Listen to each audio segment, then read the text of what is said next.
The bulk of the forces, 8,000 Marines, were digging in near the village of Udamni, preparing to spearhead the next day's offensive. To the east were 2,500 U.S. Army soldiers and several hundred South Korean fighters, placed there to protect the right flank of the attacking Marines.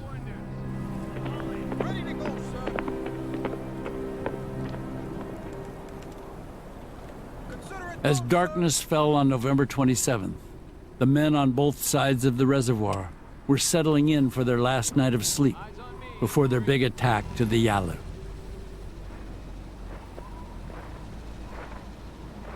There was one tree up in that hill, a fully grown tree with pine branches. And I took my entrenching tool and knocked some of those branches off, and I laid it down, put my sleeping bag on top, and I was going to get a good night's rest. And I heard bang, bang, bang.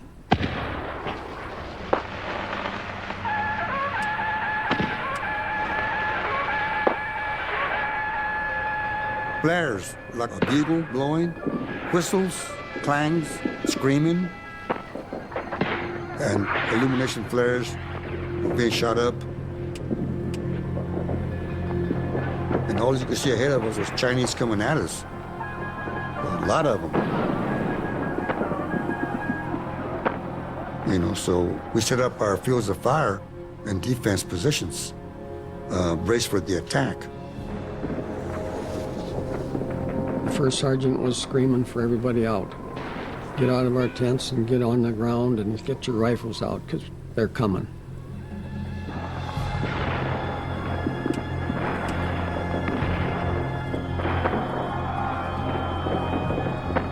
All of a sudden, here come a whole bunch of Chinese. They were in these quilted uniforms, coming down inside our perimeter, down the valley, toward us. I shot the one nearest me, and he just staggered. I had to shoot him twice before he went down. Some Chinese communist jumps up about 10 yards out in front, and somebody yelled, "Duck, he's got a grenade." It's terrifying. You know you're going to die, and you wonder how it's going to happen. We used everything. We had our M1s, carbines, if you could get it to work. We had a machine gun, and it was just one solid field of fire as they come down. You didn't have to look where they were. They were back of you, in front of you, around you, right in the middle of you. You'd be shooting, you'd be stabbing, you're using your rifle as a club. Sometimes it'd be 6, 8 feet away from you before you even knew it. And that's when either the bayonet or your rifle become a club.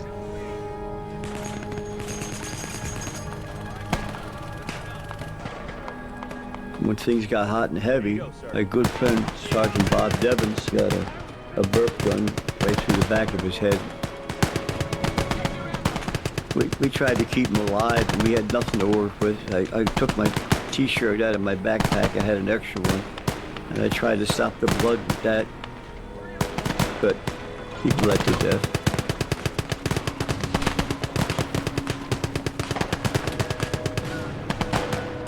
We were just hanging by a thread.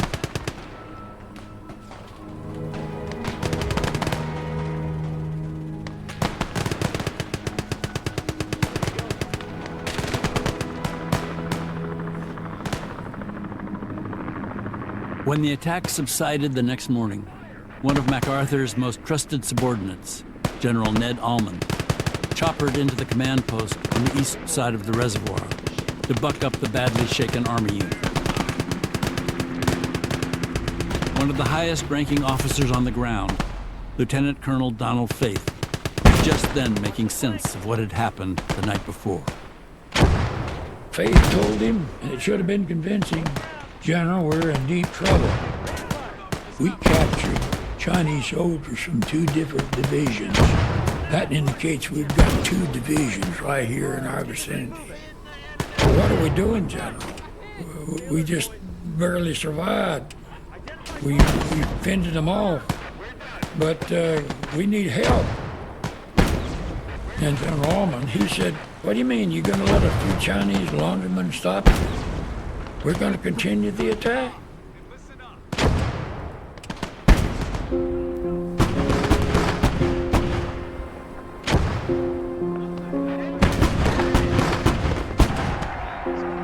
The leader of the People's Republic of China, Mao Zedong, had won a long and deadly civil war a year earlier and united the country under his communist flag.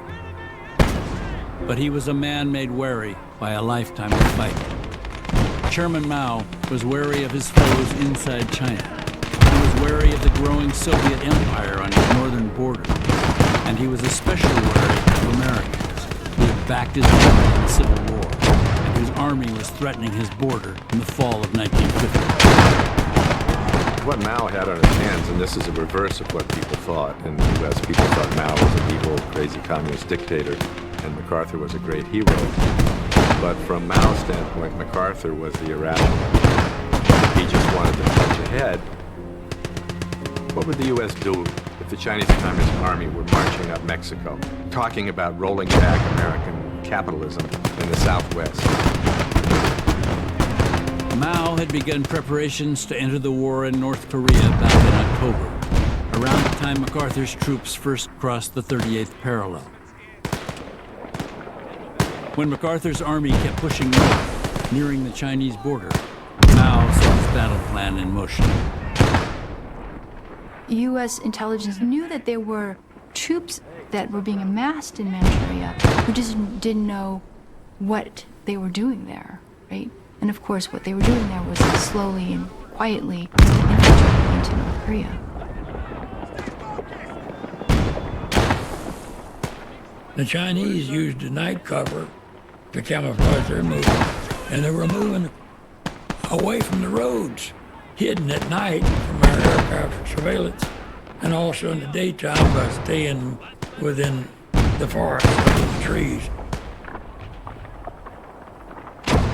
They moved at night and they stayed up on the ridge lines. The U.S. forces in general stayed on the road and were hell-bent for the border. But meanwhile, in between forces, Chinese were coming quietly down on foot.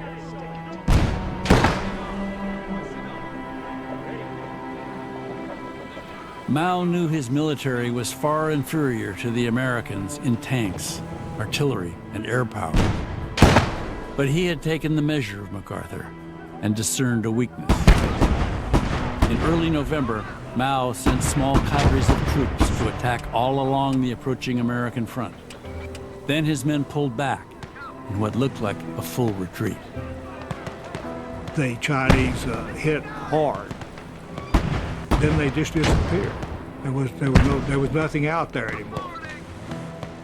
MacArthur said full speed ahead again. This became part of the strategy, which is to lure the Americans further into North Korea, have them penetrate deeply, and then surround them. There's a certain shrewdness about Mao. He knows who he is. He knows that MacArthur is quite arrogant. This is a strategy that plays into that arrogance. 10 seconds. We had interrogated North Korean prisoners, North Korean civilians, and even a few Chinese. And what we learned from all these interrogations was that there are large amounts of Chinese army on the other side of the Yalu River, which is the border between North Korea and Manchuria. And we passed the word to division, division passed it to corps, corps passed it to army, which was MacArthur. And he disbelieved that. He said, nah, they're not going to come into Korea. They couldn't seem to accept that, yes, the Chinese are coming down. Even when the first fingers touched us, it wasn't accepted. That this doesn't mean anything. It was that sort of thing in headquarters. Huh.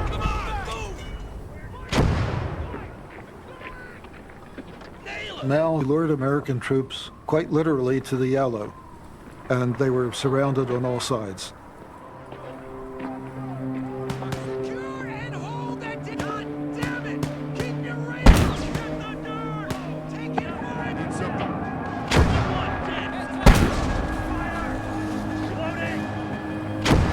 United Nations troops are obliged to fall back on all fronts in the face of attacks by Chinese friends. This is the bitter fate of the Allied armies, who almost had the independence of Korea a settled question. In Northeast Korea, the situation is even greater. Here, thousands of Marines and other United Nations forces are trapped.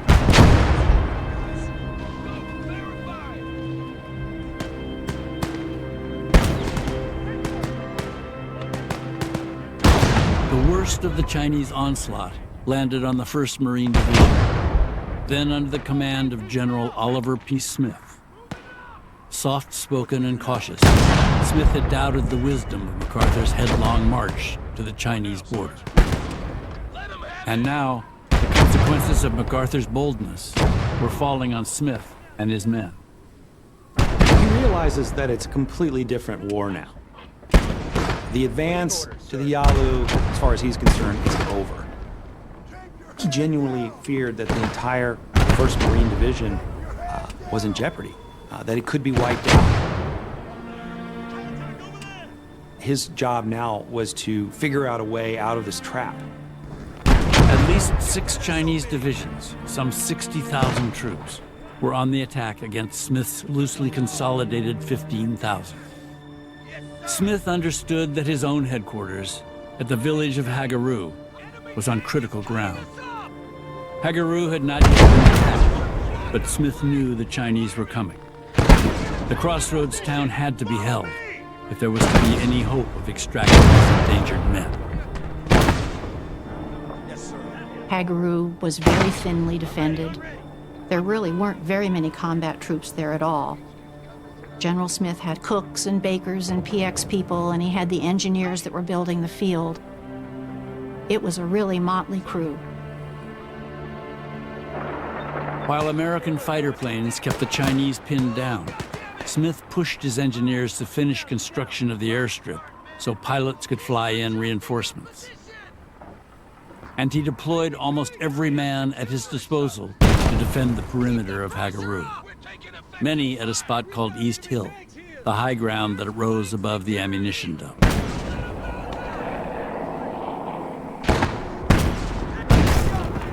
Ammunitions are coming. They just drop. Every hour they just drop. It was my job to get the supply by aircraft. The Chinese start to fire at us when we are picking up the supplies.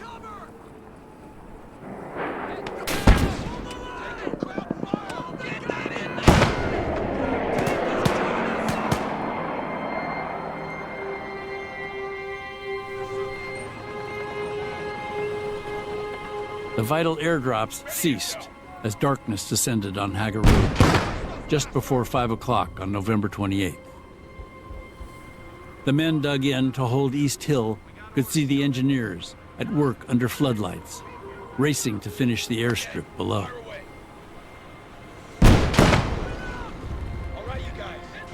A light snow began to fall at around 8 o'clock, and for the next few hours, all was quiet, but for the scrape and roar of the bulldozers. Just after 10:30, the calm broke.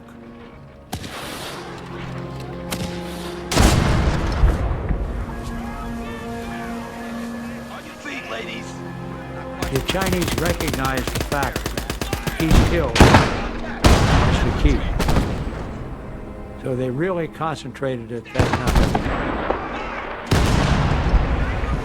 We were at the bottom to halfway up the hill, and not with infantry. We had engineers, artillerymen, cooks and bakers, whoever we could gather. You have to do it. You have to hold it.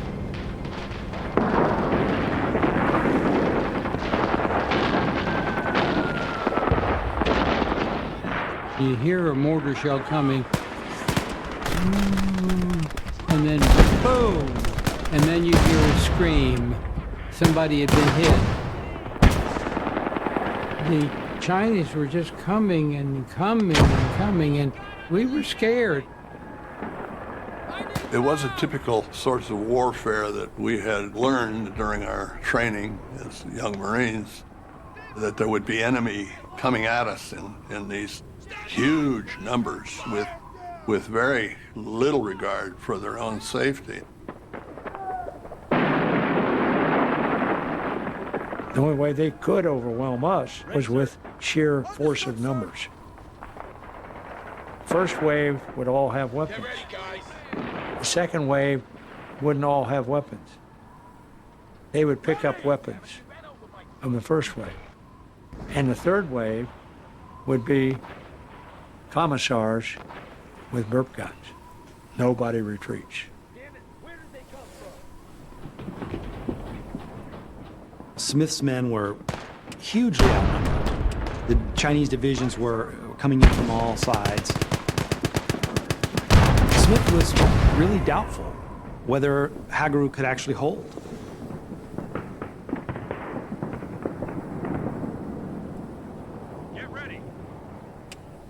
While the makeshift unit struggled to hold Hagaru, their fellow Marines west of the reservoir were preparing for a second night of attack.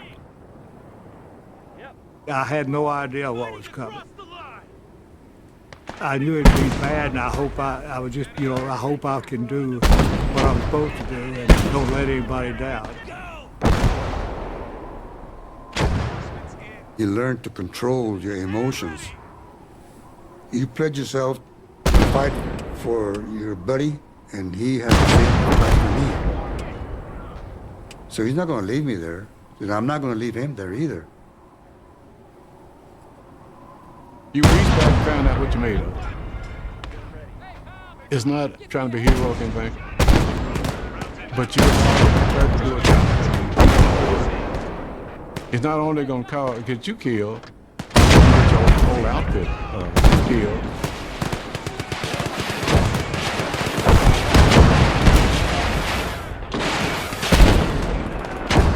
They really came down on us. They had to run our position. Our machine guns were firing so hot and heavy they were burning the barrels out. There were a few times that I actually had to take the damn machine gun and turn it all the way around and fire over the heads of our own men that were behind us because they were breaking through. Now they're starting to move up the hill, and we were shooting at them. And so now I'm firing, and people are starting to run through on the side of the rocks that way from us, maybe 5-10 yards that way. So my rifle jams now. And this guy throws a hand grenade over. I took one step, and the hand grenade went over. I feel myself flying through the air, but I don't feel myself hit the ground.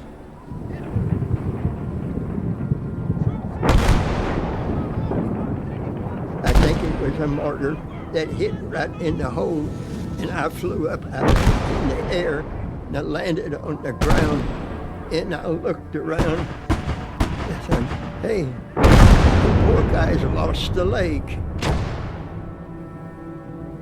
And I got up, and I fell flat on my face.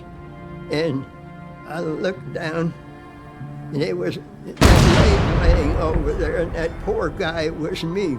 It was my right leg was gone at the knee.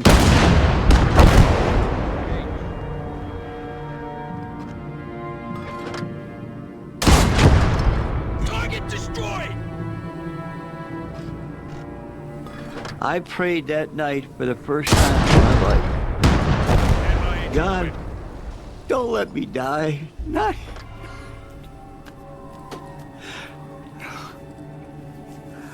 here, not this far from home. I just want to see the sun come up one more time another day. Engage!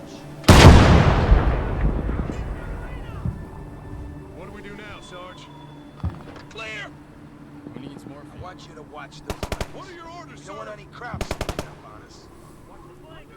I hate it. Go, go, go! What are your orders, sir? It's getting a bit loud here.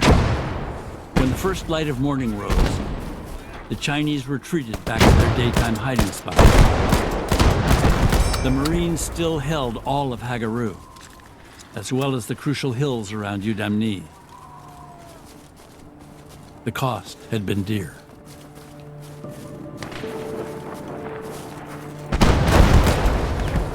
I found this one Marine, he was on the top of the hill, he was in a hole, but I thought he was dead.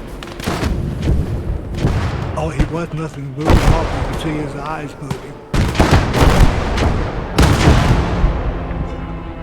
His face was all ash and gray, and we picked him up and we carried and drug him all down the hill to the aid station.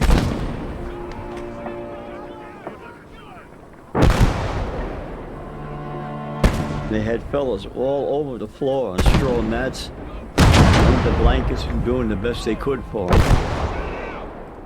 The odds were against trying to save a guy, but yet, fellas that had gut shot wounds, I mean bad gut shot wounds. It was so cold, the blood froze. And these guys managed to survive. Guys without a leg from here down. It was so cold, everything congealed. And they managed to live. They lost their leg, they were still alive.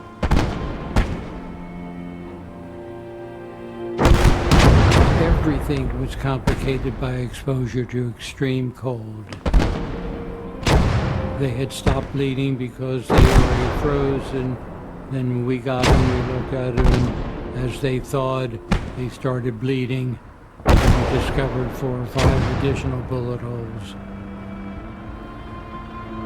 You did the best you could do, and when you finished, you moved on to the next patient.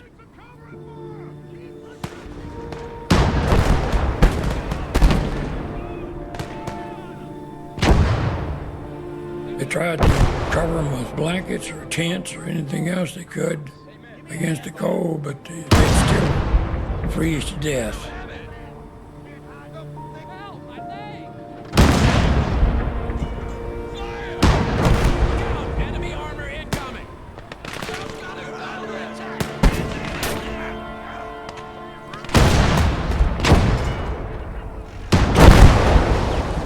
That morning's after-battle report was General O.P. Smith wasn't sure how much longer the men at Udamni could hold on. There was little word from the badly outnumbered army units on the eastern side of the reservoir. Even worse, the Chinese had now driven far south of Hagaru, cut the main supply road behind Smith, and attacked the 1st Marine garrison at Kodori, just 11 miles away. Hagaru was now menaced on 3 sides. Smith was really worried that Hagaru was going to fall, and that the fighting at East Hill was reaching a critical point. We desperately needed reinforcements. We needed more tanks, more infantry. We needed people to reinforce. Just before 10 o'clock on the 3rd morning of the battle, at Smith's order, 922 men left Kodori to reinforce Hagaru. Under the direction of British Lieutenant Colonel Douglas Drysdale, the task force comprised 235 British commandos with a few attached American units, 141 supply vehicles, and 29 tanks. Smith felt that if Drysdale didn't make it, Hagaru would not hold, and that would lead to the destruction of the entire division.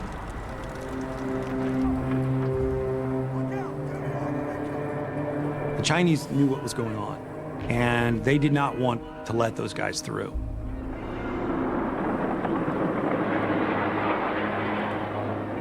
It started out well, but it took time. And then we ran into a lot of machine gun, mortar, heavy mortar fire, and we got bogged down.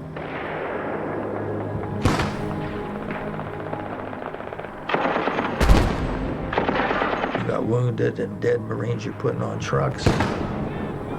Trucks are being blown up. They're being shot up. As each truck stopped, the men on that truck had to protect that truck. That was their war. You didn't know what was happening 2 trucks in front of you or 2 trucks behind you. The Chinese cut off and destroyed the middle of Drysdale's convoy. The men at the rear turned and fought their way back to Coteau. Drysdale radioed Smith to report the unfolding disaster. When Drysdale called General Smith, he wanted to know if he should turn around and go back to Coteau. General Smith knew that he had to have these reinforcements. He told him to come ahead at all costs. I told my assistant gunner, "This doesn't look good, Joe."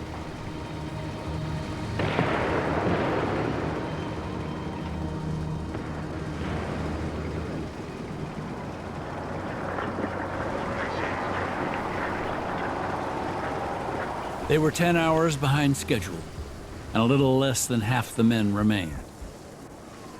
But Task Force Drysdale, including 16 of its 29 tanks, did manage to straggle into Hagaru. To the slender infantry garrison were added a tank company and some 300 seasoned infantry, a much relieved O.P. Smith noted. He now had the forces to hold the crucial ground around East Hill. They said, "Put your men over here in this field and get some sleep." You couldn't build fires, we couldn't dig foxholes. Everything was frozen like a rock. Ready to roll. There was some dead Chinese bodies laying around. So we stacked some of them up and to keep the wind off of us.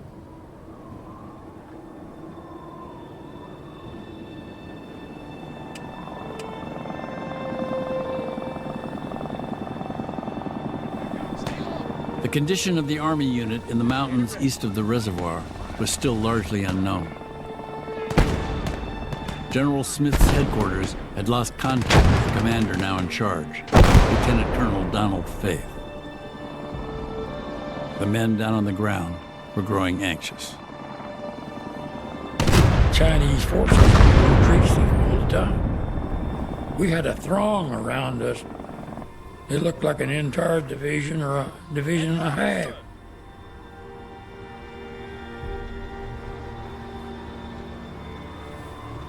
We were running out of ammunition. We were running out of gasoline for the vehicles. We hadn't had any food really for a couple days. The planes came in and dropped the wrong supplies to us. 40 millimeter rounds for 50 caliber machine guns, and we were running out of everything, including people, and we knew it. Somebody was prompting us that, well, the tanks are trying to break through to you. And well, after a couple of days of this, say, well, we've heard that one before. Because if we're gonna hear them before we'll ever see them, because they make so much noise, and we don't hear anything.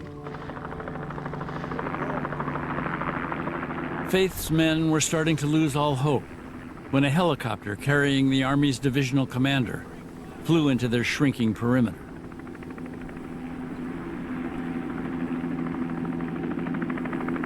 We exhilarated for a moment because we thought help was on its way. Here was our division commander. He was showing concern. Here he was. That means help must be on its way. But that wasn't the message. The general said, "You're going to get no help." We had to fight our own way out.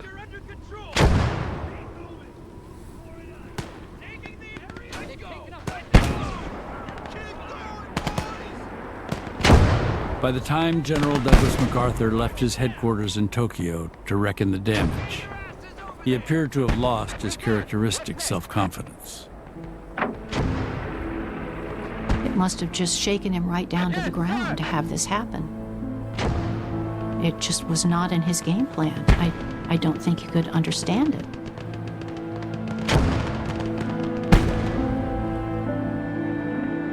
The Chinese had redrawn the battle map in less than 72 hours. MacArthur's army in the west of Korea was in headlong retreat, having abandoned supplies and weapons to Mao's forces. His 1st Marine Division at the Chosin Reservoir, outnumbered in some places by more than 10 to 1, was threatened with extinction.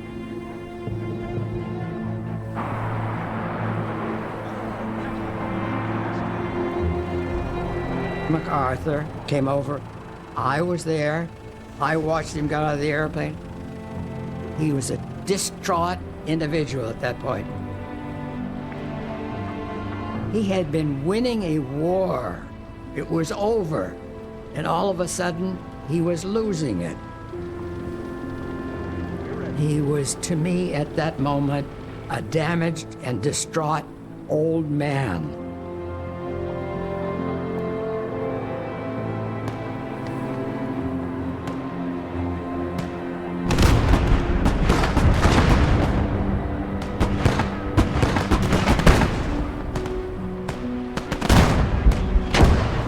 Every newspaper and every magazine was just full of the news.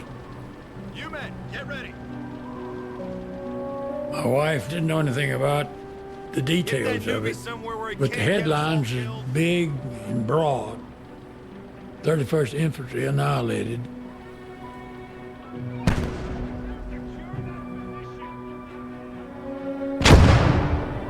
My father kept a collection of newspaper clippings, and there's stories that the Marine Corps has been annihilated. It's a lost legion. Marine Corps is trapped. They're isolated. Papers had given up on us. My wife had lost a brother aboard the USS Arizona at Pearl Harbor, and she was thinking that she might lose me.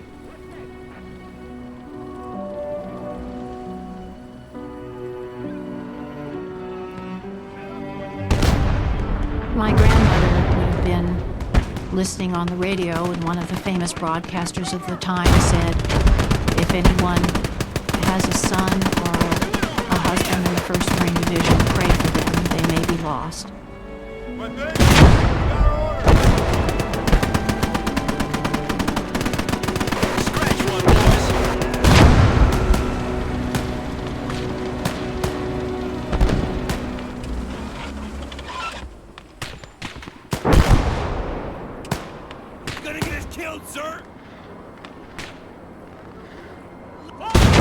President Harry Truman's national security advisors had been struggling to adjust themselves to a new reality in the days since Mao's spectacular attack. They admitted among themselves that the United States lacked the resources to defeat the Chinese in a protracted war in Korea. The best they could hope for was to draw a line somewhere on the peninsula, shore it up, hand it over to the South Koreans, and get out with some measure of honor intact. But top officials at the Pentagon weren't sure they had enough troops to hold any line. Press reports filled with talk of World War III and of the Soviet Union rolling into Western Europe while the U.S. was distracted in Asia. Truman even hinted he was willing to unleash the atomic bomb in defense of South Korea. If aggression is successful in Korea, we can expect it to spread throughout Asia and Europe and to this hemisphere. We are fighting in Korea for our own national security and survival. No one really seems to have the answer. But Truman is very clear that he is not going to give up Korea. This is a tremendously significant moment in American history. The talk is that our very civilization is on the line here.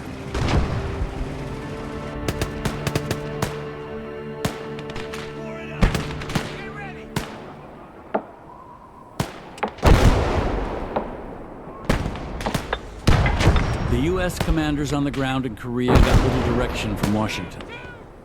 The Pentagon did give them leave to abandon Northeast Korea and to get the first Marines out to safety. But this was no simple mission.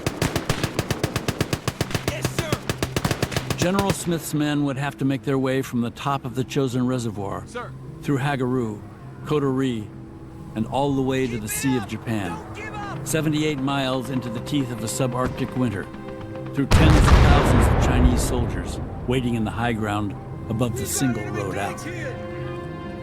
Military historians have always said that a fighting withdrawal is the most difficult maneuver to pull off successfully. Everything has to be perfectly timed with close air support, with artillery, with getting the casualties out at the right moment. It's a very, very complex operation. The division was getting geared up. They were burning a lot of things. They were getting rid of a lot of weapons, things that weren't usable, and we were to start our way back south. On December 1st, after 4 long nights of fighting off enemy attacks, the 1st Marines on the west side of the reservoir began their perilous journey. You only had one road, one form of entry and egress on each side of the reservoir and up to the reservoir. Dirt road, flanked by hills on either side. A nightmare, absolute nightmare. Mao thought that if he could destroy the 1st Marine Division, this would create great fear and doubt in Washington and cause the war to end quickly. His goal was not just to punish the 1st Marine Division or damage them, but to completely annihilate them. The regimental train was on the road and the rifle companies were up in the hills doing the fighting. And we were moving south. There was firing going on up in the mountains all the time.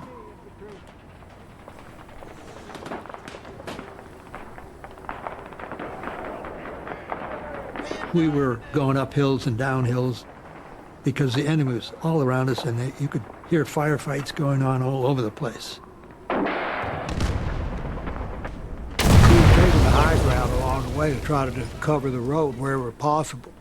And we were going up this hill, and the guy next to me from Alabama, a shell went off between him and I. And as it knocked me around and down, and I spun around, I started falling. He had his head up like that, blood just gushing. It looked like his whole face was pouring off.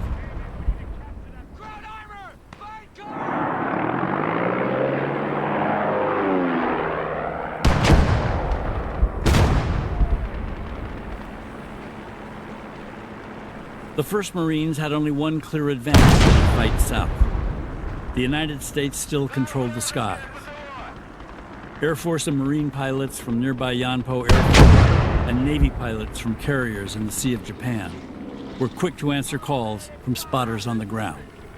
Our job was just to try to keep the numbers down so the Chinese wouldn't completely overrun the Marines just by sheer numbers. We had multiple missions almost every day. You really had to be on your toes. Mountain peaks were all over the place. Plus the fact that we had some very bad weather.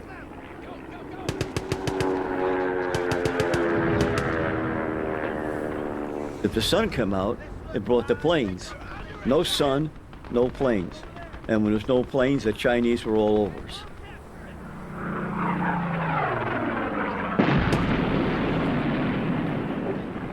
That's the big thing about this Chosin Reservoir operation.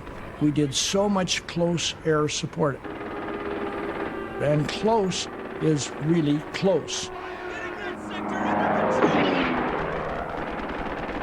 Occasionally they were so low that you could actually see the face of the pilot through the cockpit window, the glass.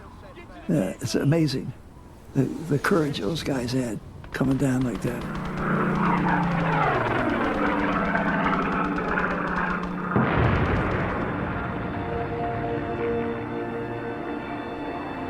The serious stuff that we saw was napalm. That's a jellied gasoline.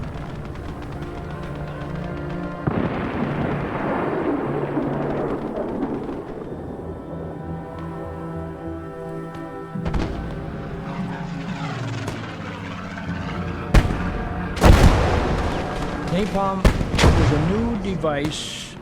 It is very potent stuff. When that explodes, it covers a big area, and it can do a tremendous amount of damage. You walked through an area where the napalm had hit the enemy, and their bodies were burned. The skin split, and you could see the yellow fat. And there were smells that to this day I can't get rid of.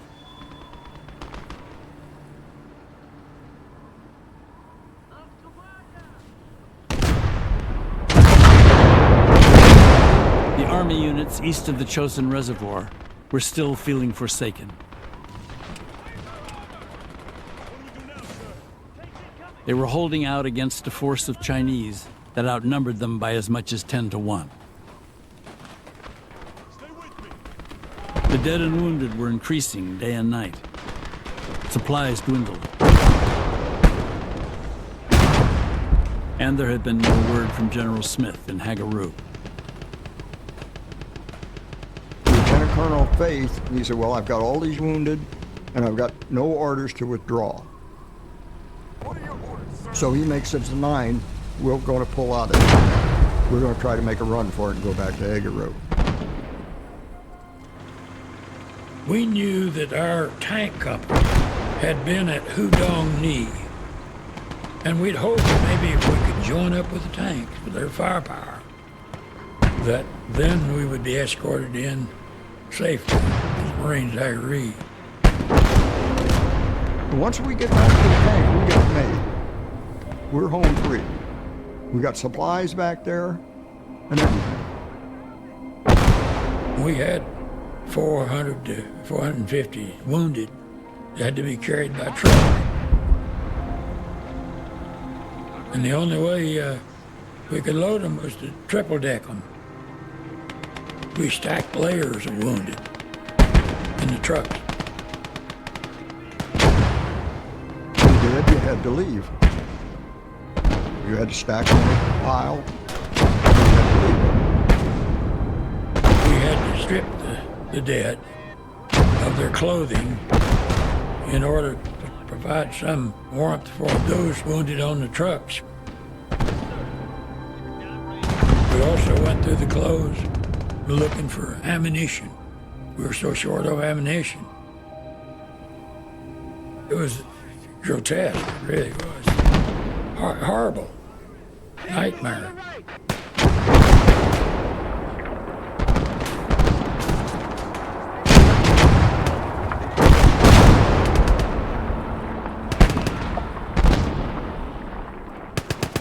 At 1 o'clock on the afternoon of December 1st, space soldiers started the attack south.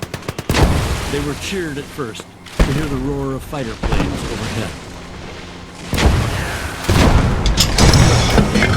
To napalm the Chinese on the road in front of our advancing column.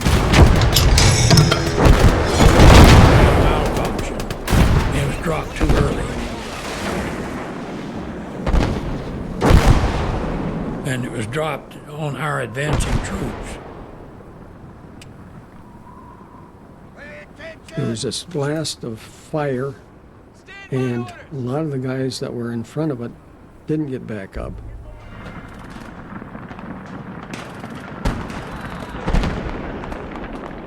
Our troops were diverted trying to put out the flames of soldiers on fire. It was disconcerting, to say the least.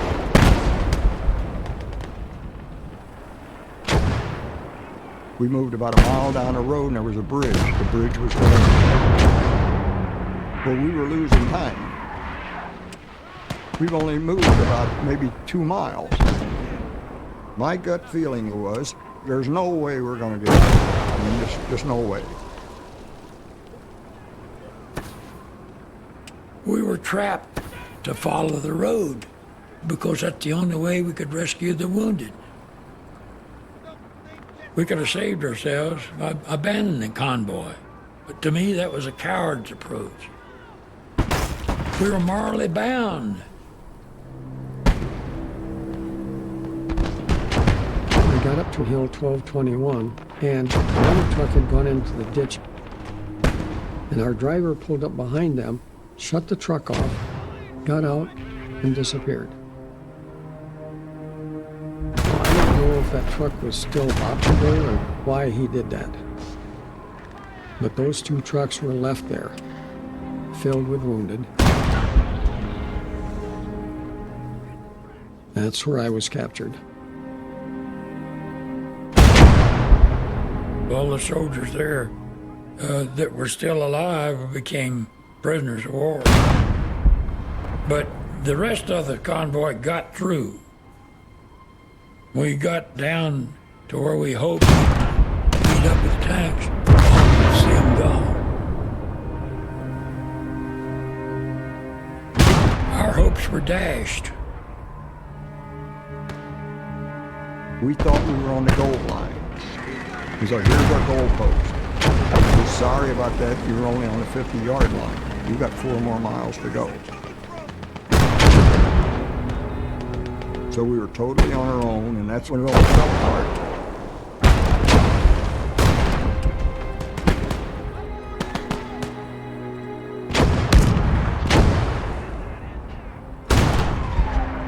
I flew up over the reservoir on the east side.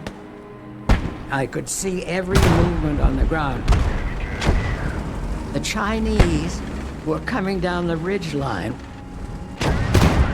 and attacking this army unit on the road.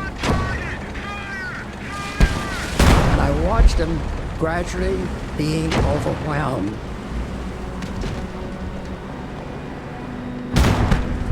I've been in World War II, I've seen all kinds of battles, but I've never seen U.S. forces being destroyed like that. We watched one truck on fire in which the wounded, their clothing on fire, screaming in agony. I never have felt so desperate in my life, and that I could do nothing about it. Most of us have already calculated the situation. Well, we've done everything we can. It's like every man for himself at that point.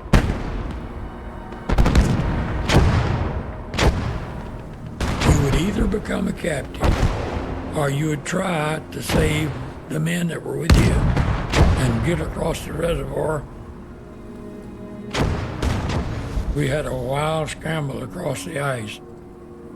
I lost my helmet in the panic. I lost the compass off of my pistol belt, and I fell down several times.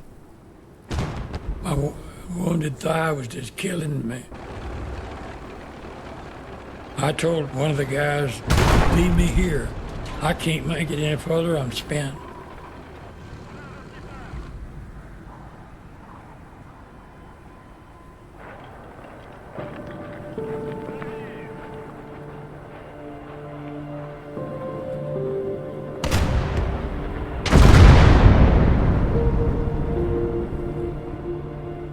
We got a call that, Doc, clear the deck. You've got multiple casualties coming in.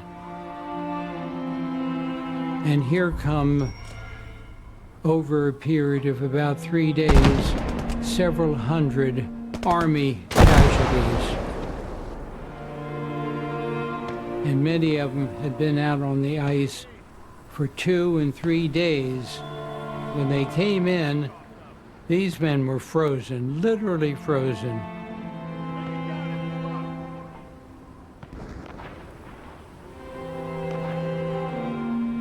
Out of that 2,500 guys, about that we had, I think that they got 385 guys back to the Marines that were fit to fight. That's a pretty high casualty rate. Enemy artillery!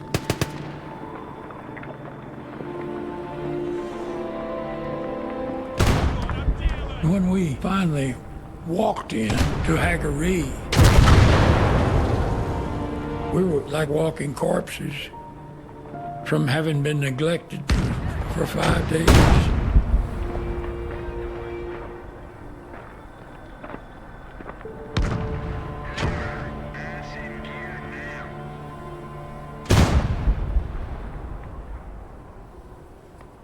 As the remains of the Army unit made it into Haggeroo, the withdrawing Marine convoy west of the reservoir paused about 5 miles away.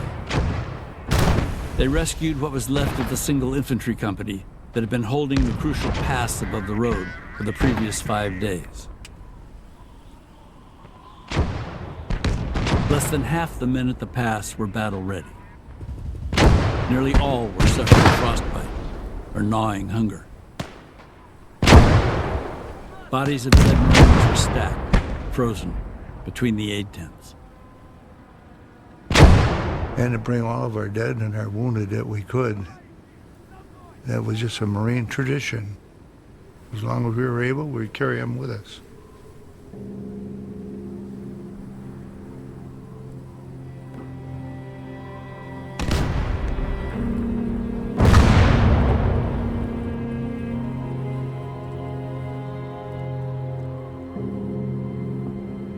Most of the wounded were able to walk, and those that couldn't walk rode on vehicles. They were piled up on trucks and on backs of tanks and on artillery pieces. There was sniper fire, and walking alongside the convoy were troops. And when there wasn't any firing going on, they'd come and crowd around the Jeep, try to get warm. And if the convoy continued, we had to tell them, you're going to have to walk again. And these poor guys maybe got 10, 15 minutes sleep, and then they were back up again. We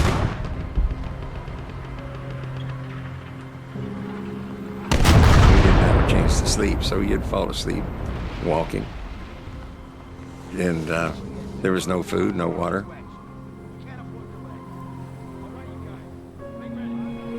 All of us kind of like in a daze because we were just kind of worn out, just completely exhausted.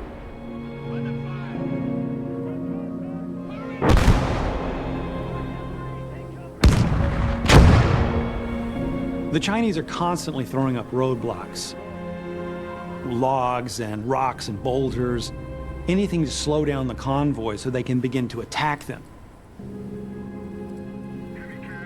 Every twist and turn as they work their way south, they encounter something. We were on the road there, and the whole column comes to a complete halt. I says, why is the column standing still? He says, we got trenches all over the road. So I went up further, and right then and there, I lost it. I see these prisoners.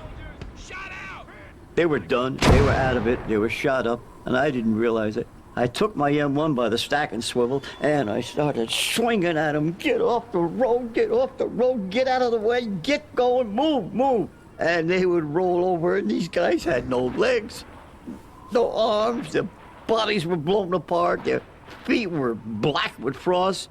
And I said to myself, oh my God, what are you doing? You're a maniac. What now, Sarge? You're not the same person. You're a different person. You're just something you never thought you'd be.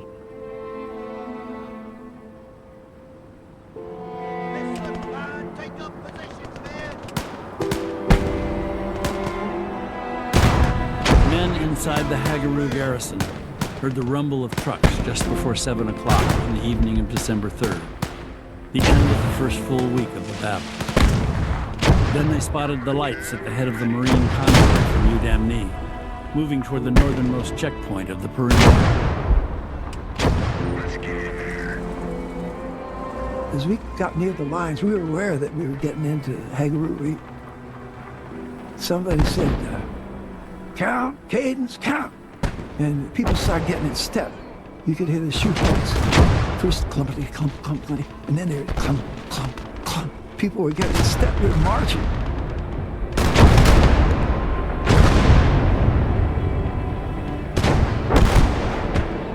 We marched into Haggeroo.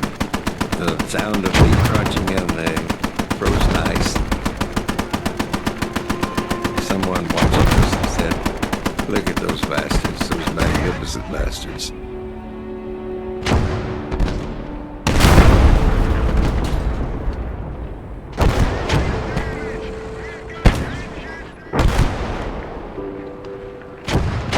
Somebody started singing the Marine Corps hymn. I couldn't believe it. They're singing the Marine Corps hymn. We're coming through the lines. And somebody handed me a canteen cup full of hot coffee and a box of graham crackers. And I just sat down in the snow and had probably the best meal I ever had in my life.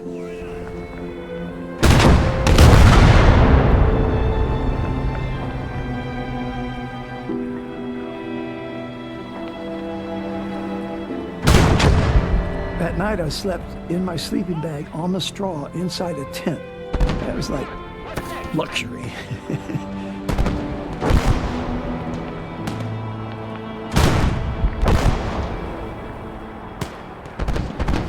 After the Marines regiments had gotten back from west of the Reservoir and consolidated there was a lot of correspondence there too. Time magazine, Life. They said, "General, it's not like for Marines to retreat."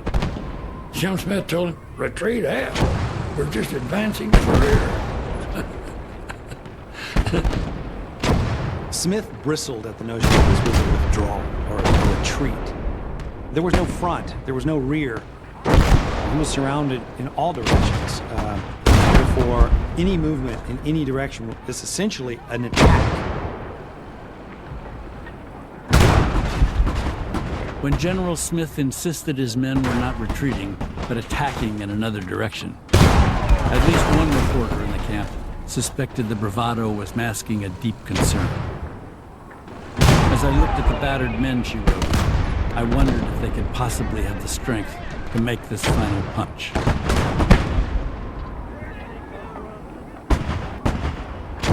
I cannot remember having a meal in Haggeroo. We were pretty short of everything. The worst part was the shoe packs, they called them. Rubber boots that came up about halfway to your knees. The bottom portion of them was rubber. And as long as you were moving, it worked good. But climbing those hills, your socks would get wet from sweat. And then you had no way to change the socks. So if you laid in the snow all night long, your feet would freeze. The rubber boots had a belt insole about a half-inch thick that was supposed to absorb perspiration. Instead, the insole would freeze, and it was like walking on ice. I was thawing out, I guess, because they gave me some hot coffee and morphine, but they took my boots off, and I saw that my toes were black, and I sort of lost it. I wanted to cry. I didn't, but I wanted to cry. I've said a few curse words. Somebody come over and says, knock it off. You act right. Act like a Marine. So.